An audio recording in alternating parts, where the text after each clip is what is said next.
hearing script, and then we'll jump right into the presentation of the applicant's case. This is the November 3rd, 2021 session of the zoning hearing examiner docket.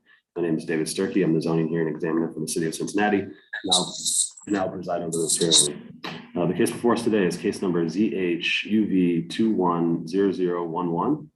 The purpose of this hearing is to allow applicants and opposing parties to testify and to offer and refute evidence and testimony. This hearing will follow the rules found in the zoning code and the supplemental rules of the zoning hearing examiner.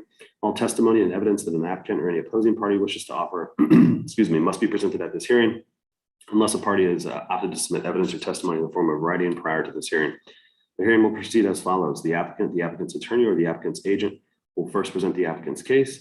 If there were anyone here from the public that wanted to speak about this case, they would have an opportunity after the applicant has presented its case. I'll give our zoning plans examiner, Doug Owen, an opportunity to provide any additional testimony along with the staff report.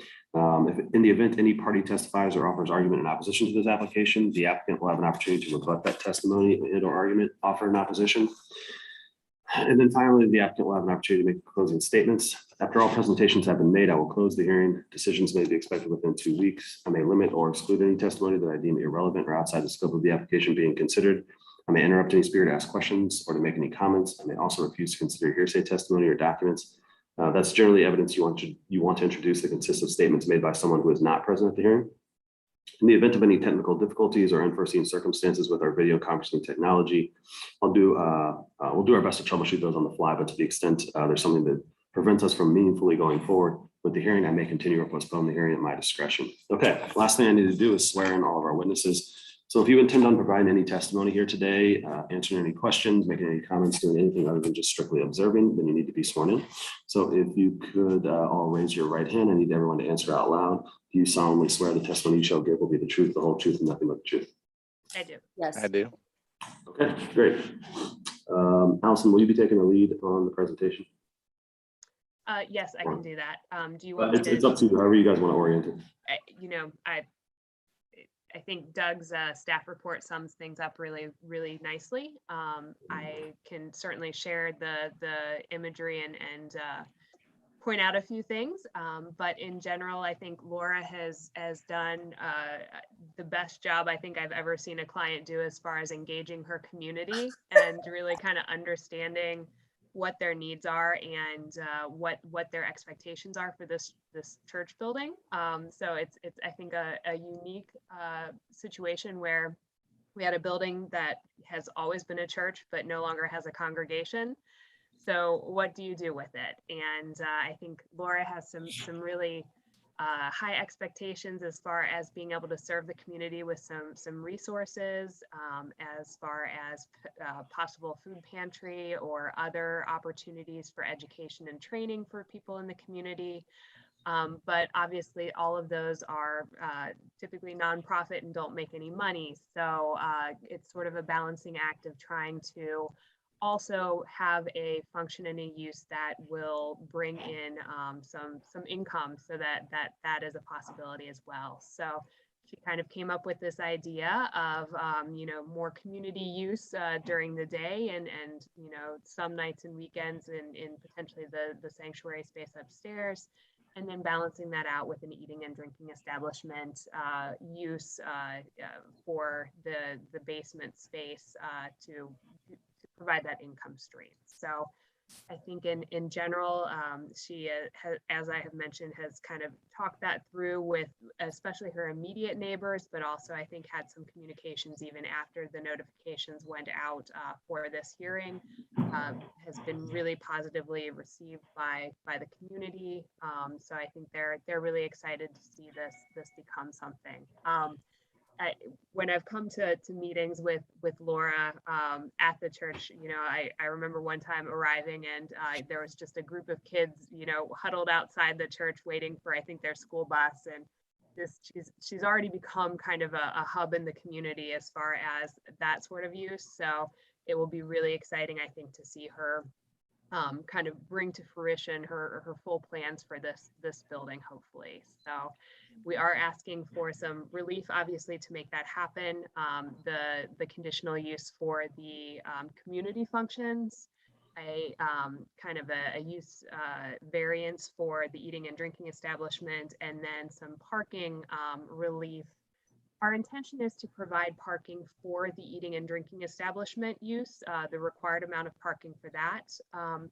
But if we use the upstairs, the sanctuary portion of the building, then we would have additional community use spaces required. And really the idea is for that space to be used to serve the immediate community. So I think that, you know, we expect that people who would be coming for those types of functions, a lot of them could walk, reducing the parking need pretty significantly. So we're hoping that a parking variance can be granted for that. I have a few questions, but anything else you want to provide now, Allison? I think that Laura would like to talk a little bit about operating hours as included in the staff report. Just talk about kind of what her vision is for the eating and drinking establishment, and maybe potentially the ability to stay open a little bit later, as long as there are no neighbor complaints or anything from that. Okay, great. Laura? Yeah, well, Doug, you wrote up a great report, and it really summarized everything fantastically. But I would like the operating hours. I would like you to consider allowing me to extend those possibly further into the evening. I know that takes a lot of trust, and I'm coming to you saying that my number one thing is that I want to be a good neighbor. The people in this neighborhood have really welcomed me in, and I don't want to do anything that will be detrimental to the neighborhood. But I don't know, there's so many unknowns. I don't know how well an eating and drinking establishment will go over in this area. If it is successful and it brings in revenue into this area, I would like to be able to see if it's possible, if I keep it open a little bit later, if it's not bringing in a negative element into the area. I would like to have the opportunity, if that's possible. I don't want to come back here again. Sorry, guys. I thought I'll ask what I can ask for now, but every time I come to see you and ask for something, I'm going to have to pay. And I don't want to do that because I have a budget.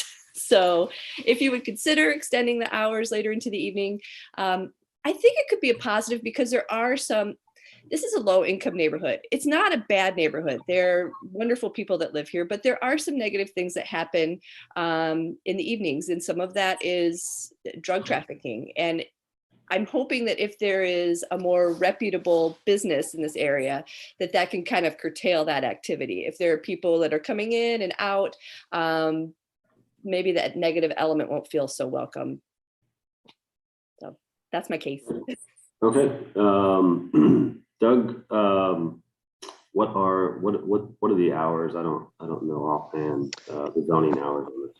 We had recommended a condition that the operating hours be limited from 7 a.m. to 11 p.m. So we'd recommended that the restaurant close by 11 p.m. Being in a residential district, that's a fairly common condition that we place on this type of use. So. Okay.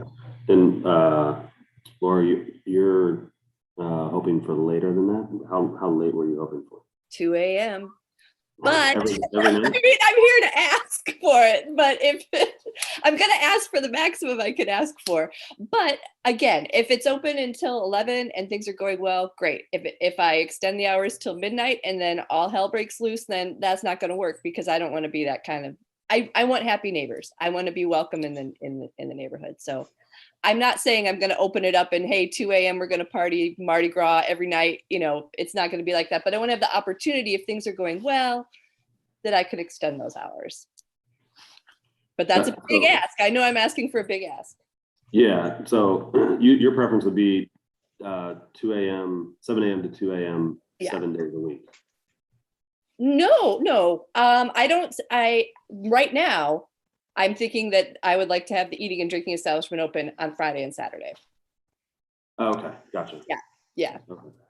All right.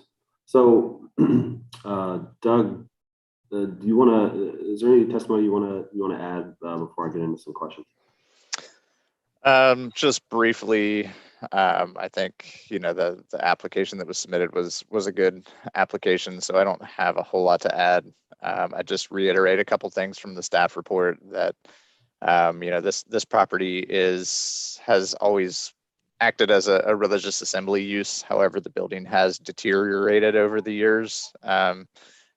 These small congregations often do not have a lot of extra money to deal with the upkeep of the buildings, and deferred maintenance often is kind of the death knell of these buildings. So that's kind of how this building is headed as it currently is. It's been used as a religious assembly, but the most recent congregation left the building about a year ago.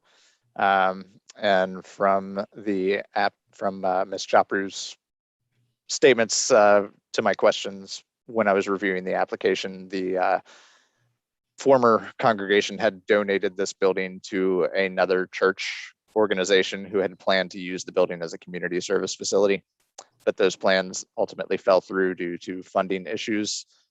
So, really, we do feel that this is a justified economic hardship as far as the use variance is concerned. With the nonprofit community service organization that is proposed to go in there, those funding issues for maintenance would likely continue, and the building would likely continue to deteriorate. So we are supportive of the use variance for the eating and drinking establishment in conjunction with the community service facility. The eating and drinking use will be relatively small.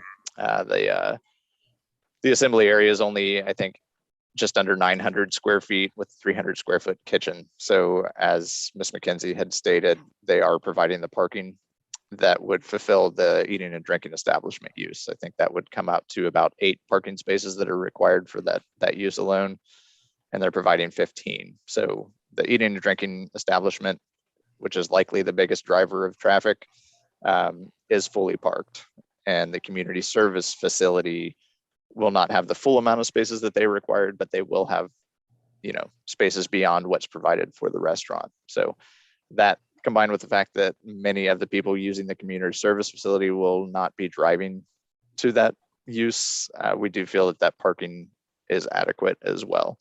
And obviously we're supportive of the conditional use for the community service itself. So we are supportive of all the variance requests being made today. Just on the hours of operation, the only thing I would say with that is, this is surrounded by residential, basically. So we do get a little leery of extending those hours to 2 a.m. just because of the proximity to those residential uses. This church is on a small lot. There are residential uses on either side of it. So, that is a concern for us. I will say there is no outdoor area currently proposed for the restaurant portion of the use. So, those hours, if they are extended, may not have as big of an impact on the neighbors. But I would ask that if you do decide to extend those hours to 2 a.m., David, if you decide to approve that, I would still recommend that you leave that 7 to 11 p.m. on Sunday through Thursday. Even if the restaurant's currently only planned to be open on Friday and Saturday, if things go well and it decides to expand those hours, on weeknights, we would definitely prefer to have that close at 11 p.m. So there may be a little more leeway that you may be willing to grant on the weekends, but we'd prefer that prohibition during the weekdays. Okay. All right, thanks, Doug. So for Allison or Laura, Doug touched on this. I think maybe each of you have, but one of the standards I have to look at is if there's any other economically viable use for the property. So, were there any other options explored that would be code compliant, and why are these church spaces in particular hard to put to productive use otherwise? Yeah, church spaces are very, very difficult typically, and most of them are in residential zoned areas, which limits the uses that would be allowable, straight uses or conditional uses. So really looking at the allowable uses, residential is kind of the typical one that you would look to potentially convert a church to. The way that this church is structured with, a sanctuary that takes up pretty much the entire first or main floor, and then a basement below that's kind of subdivided, has a lower ceiling, has a kitchen area already as part of it. Putting in multifamily residential was not feasible from the standpoint of the bearing walls in the basement of this building have a very specific layout that is required of that basement that is not really conducive to creating an apartment down there. Certainly the first floor could potentially be divided up into a dwelling unit, but not easily. I mean, it's difficult to live in a sanctuary that you kind of subdivide into kitchen, bath, and all of those required areas.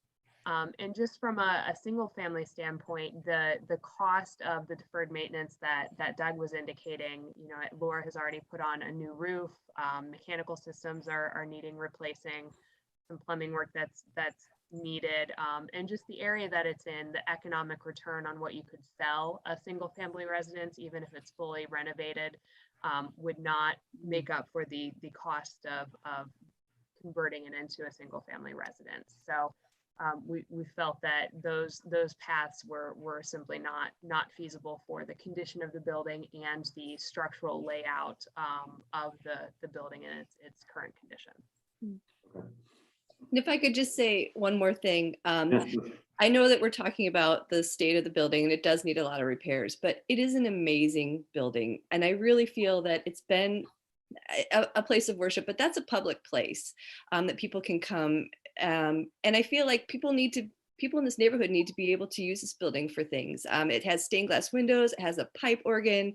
It really is a diamond in the rough. And to convert that to a single family dwelling, beside the expense, it almost seems selfish to do that. It's been there since 1876. People should be able to come in and enjoy a beautiful place because it really is a beautiful place.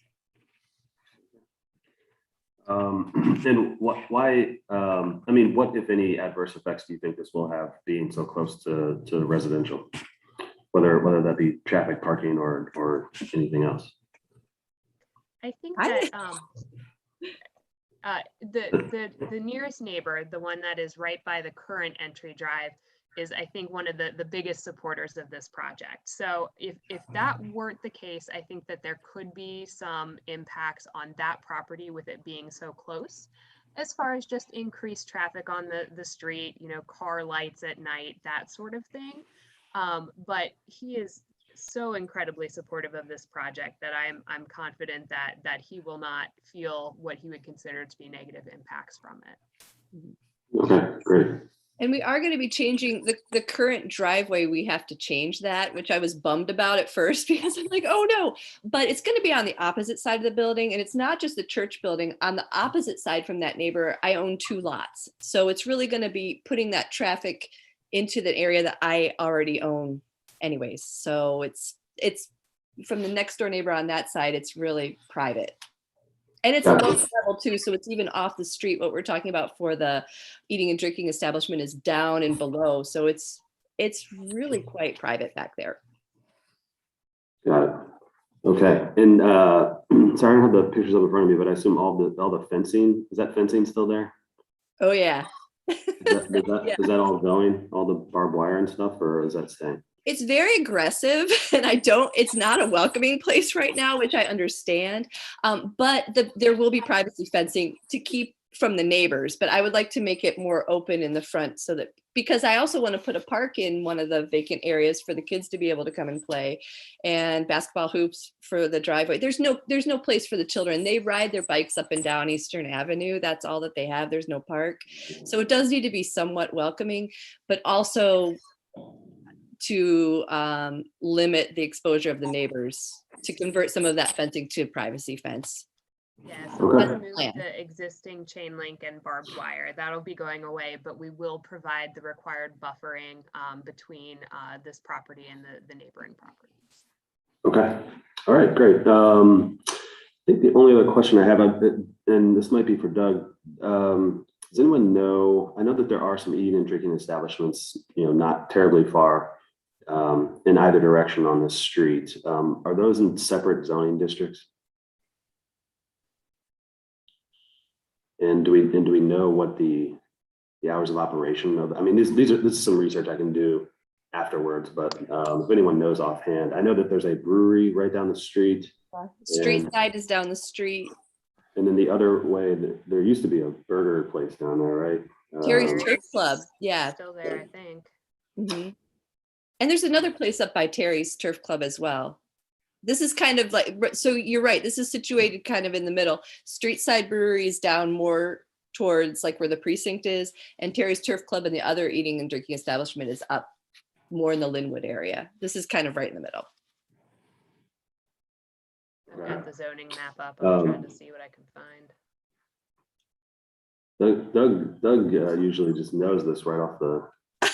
Yeah, you caught me off guard yeah. on this one. I'm not entirely sure. It's I fine, believe I can look I it up. believe there are some of those establishments that are in residential districts on this strip, but I'm not positive about that. Okay. All right. I can look it up unless Allison, you've. I can try to do some research and see what No, I it's can find. fine. I can look it up really easily. I think that's all the questions I have, guys. Anything else you'd like to say in closing or otherwise before we adjourn here? Well, I want to thank you, Doug, because we've never met, but we've talked on the phone. There was another property that I was going to purchase that had a theft, which broke my heart. And you gave me a lot of time for that first property and really prepared me for what needs to be done from a zoning perspective here. So I knew what I was getting into. I don't know if that's your job to take time and talk to strangers on the phone. Maybe it is, maybe it isn't, but you've been very, very helpful and easy to work with and really helped to streamline this plan. And help me think a lot about what I would like to be able to do. And I'm excited about it. But I really need to thank you because you've been an invaluable resource and really selfless with your time. Well, thank you. I appreciate the kind words. It's been a pleasure to work with you as well.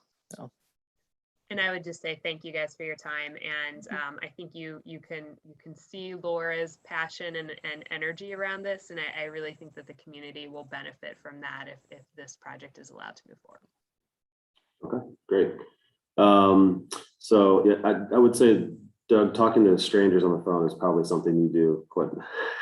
Yes, that goes along with the job. It happens often. Well, you faked it. You faked it. You made it seem like you were enjoying it. So No, I like that part of my job, especially when people are pleasant like you. So.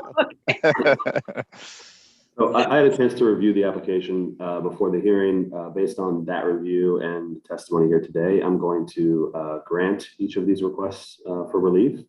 I want to take a little bit more time with the hours of operation. So let me just do a little bit more research on that, and I'll include it. What I need to do is type up a formal decision, and that's what usually takes about 2 weeks in the queue. But they will be approved, and then I'll include in that decision what the hours of operation for the eating and drinking place will be. In the meantime, if you guys have any questions, or if you'd like an update on the status of the decision, just feel free to reach out, and I'll give you an update. As soon as I finish that decision, I put it into a PDF and I email it to everybody who's in the hearing. So you all will have it just moments after it's complete. As soon as you have that, you can work with Doug again on any of the necessary zoning permitting. Great. Thank you. Oh, Okay. this is very exciting. Thank you. Thank you. Thanks for your work. It seems like a great project and a great thing for the community. So excellent. All right. Any other questions now? Okay. Thanks, guys. Hope you have a wonderful day. We are adjourned. All right. Thank you.